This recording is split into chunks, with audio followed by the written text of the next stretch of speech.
Assalamualaikum warahmatullahi wabarakatuh. Salam dan bahagia Bapak Ibu Guru Penggerak. Saya Ahmad Nur Hidayat, CGB Angkatan 10 dari SMP Negeri 8 Krui, Kabupaten Pesisir Barat, Lampung, akan memaparkan koneksi antar materi dari modul 1.4 Budaya Positif. Selamat menyaksikan. Kesimpulan mengenai peran saya dalam menciptakan budaya positif di sekolah antara lain, seorang guru yang baik harus memiliki kemampuan dalam mewujudkan budaya positif di sekolah. Budaya positif tersebut dapat dijalankan dengan menerapkan konsep-konsep inti seperti disiplin positif, memahami motivasi perilaku manusia berkaitan dengan hukuman dan penghargaan, posisi kontrol seorang guru, pembuatan keyakinan kelas, dan penerapan segitiga restitusi dalam penyelesaian masalah. Yang pertama, disiplin positif. Disiplin positif merupakan cara penerapan disiplin yang mengajarkan anak bertanggung jawab dan menumbuhkan kesadaran diri berdasarkan nilai-nilai kebajikan. Disiplin positif lebih ke arah disiplin diri yang dapat mengontrol diri dalam melakukan segala tindakan. Disiplin positif dapat membuat murid memahami dan menyadari berdasarkan motivasi internal, bukan akibat paksaan, pujian, ataupun hukuman.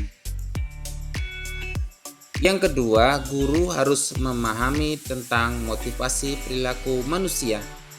Terdapat 3 motivasi perilaku manusia, antara lain untuk menghindari ketidaknyamanan atau hukuman, untuk mendapatkan imbalan atau penghargaan dari orang lain, untuk menjadi orang yang mereka inginkan dan menghargai diri sendiri dengan nilai-nilai yang mereka percaya. Saat guru memahami ketiga motivasi perilaku manusia, maka guru dapat memilah motivasi perilaku apa yang ada pada diri murid. Jika murid memiliki motivasi untuk menghindari ketidaknyamanan atau hukuman, atau untuk mendapatkan imbalan atau penghargaan dari orang lain, maka motivasi yang ada pada diri murid tersebut masih berasal dari motivasi eksternal. Sehingga guru berupaya untuk dapat menumbuhkan motivasi internal dalam diri siswa agar dapat memujudkan pribadi yang mereka inginkan dan menghargai diri sendiri dengan nilai-nilai yang mereka percaya. Sebaiknya hindari hukuman dan pemberian penghargaan berlebihan agar meminimalisir motivasi eksternal dalam diri murid. Yang ketiga, posisi kontrol seorang guru. Terdapat 5 posisi kontrol seorang guru, yaitu sebagai penghukum, sebagai pembuat merasa bersalah, sebagai manajer, sebagai pemantau, dan sebagai teman. Di antara kelima posisi kontrol tersebut, seorang guru sebaiknya memiliki posisi kontrol sebagai manajer. Posisi manajer adalah posisi di mana guru berbuat sesuatu bersama dengan murid, mempersilahkan murid mempertanggungjawabkan perilakunya, mendukung murid agar dapat menemukan solusi atas permasalahannya sendiri. Tugas seorang manajer bukan untuk mengatur perilaku seseorang. Kita membimbing murid untuk dapat mengatur dirinya. Seorang manajer bukannya memisahkan murid dari kelompoknya, tapi mengembalikan murid tersebut ke kelompoknya dengan lebih baik dan kuat. Yang keempat, pembuatan keyakinan kelas. Murid-murid perlu mendengarkan dan memahami arti sesungguhnya tentang peraturan-peraturan yang diberikan, apa nilai-nilai kebajikan di balik peraturan tersebut, apa tujuan utamanya, dan menjadi tidak tertarik atau takut sehingga hanya sekedar mengikuti serangkaian peraturan-peraturan yang mengatur mereka tanpa memahami tujuan mulianya. Guru berperan dalam mewujudkan terbentuknya keyakinan kelas dengan adanya kesepakatan antara guru dan murid. Keyakinan kelas berupa pernyataan universal yang mudah diingat, dipahami, dan harus diterapkan dalam lingkungan kelas. Yang kelima, penerapan segitiga restitusi dalam penyelesaian masalah.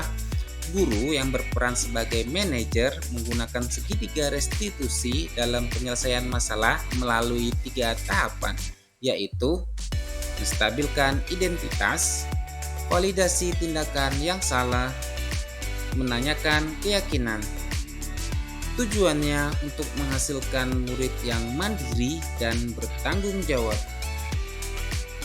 Keterkaitan materi budaya positif dengan materi filosofi pendidikan nasional Ki Hajar Dewantara, nilai dan peran guru penggerak, serta visi guru penggerak, yaitu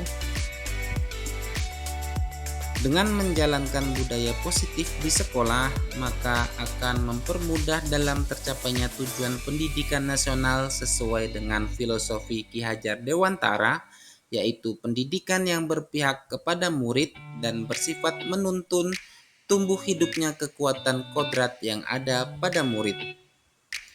Budaya positif dapat terwujud jika seorang guru memiliki 5 nilai guru penggerak, diantaranya berpihak pada murid, mandiri, reflektif, kolaboratif, dan inovatif. Budaya positif dapat terwujud dengan mendorong kolaborasi antara semua warga sekolah dengan adanya keyakinan sekolah yang harus disepakati dan dijalankan bersama. Salah satu perubahan yang diinginkan sesuai dengan visi guru penggerak adalah terbentuknya budaya positif agar diperoleh sekolah yang nyaman, aman, dan berpihak pada murid. Untuk mewujudkan visi guru penggerak tersebut dengan pembuatan prakarsa perubahan sesuai filosofi Ki Hajar Dewantara dan profil pelajar Pancasila.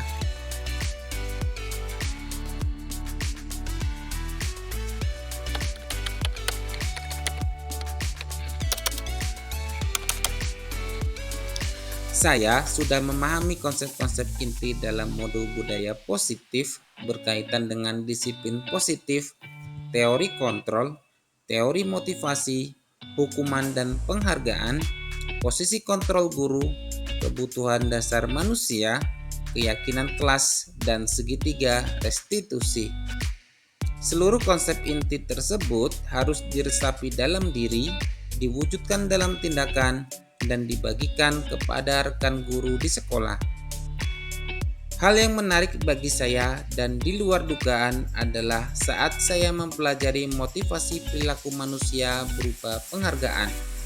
Ternyata, penghargaan dapat berdampak kurang baik bagi murid, di antaranya dapat merusak hubungan, mengurangi ketepatan, menurunkan kualitas, mematikan kreativitas, dan bersifat menghukum.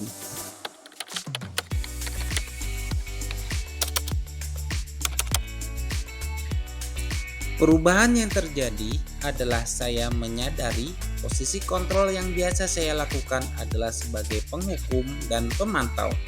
Seharusnya sebagai manajer dengan cara berbuat sesuatu bersama dengan murid, mempersilahkan murid mempertanggungjawabkan perilakunya, mendukung murid agar dapat menemukan solusi atas permasalahannya sendiri.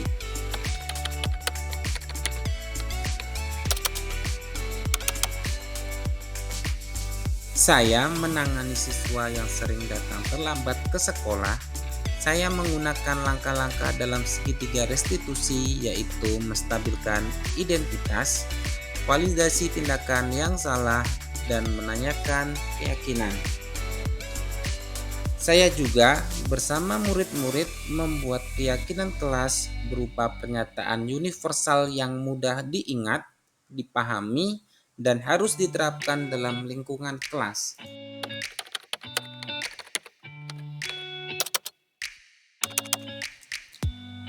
Perasaan saya sangat bersemangat dan termotivasi untuk terus memperbaiki diri dan menerapkan nilai-nilai budaya positif yang sudah saya pelajari.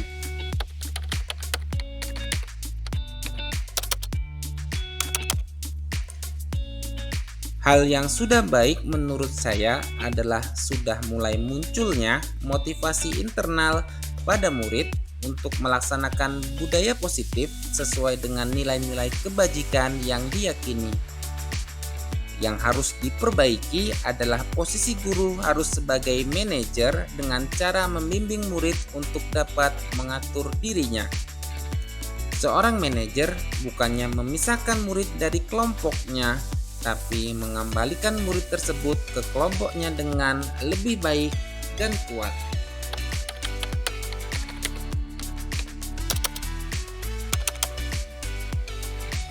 Sebelum mempelajari modul ini, posisi kontrol yang saya ambil adalah sebagai penghukum dan pemantau.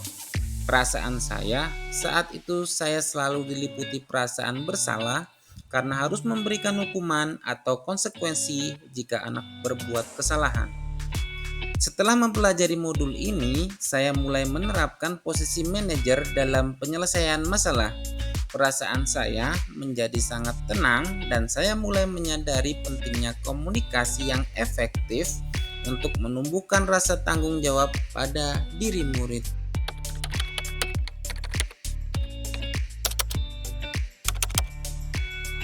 Pernah, namun saya hanya menggunakan satu tahapan saja, yaitu menstabilkan identitas dengan memberi pernyataan seperti setiap orang pasti pernah berbuat kesalahan.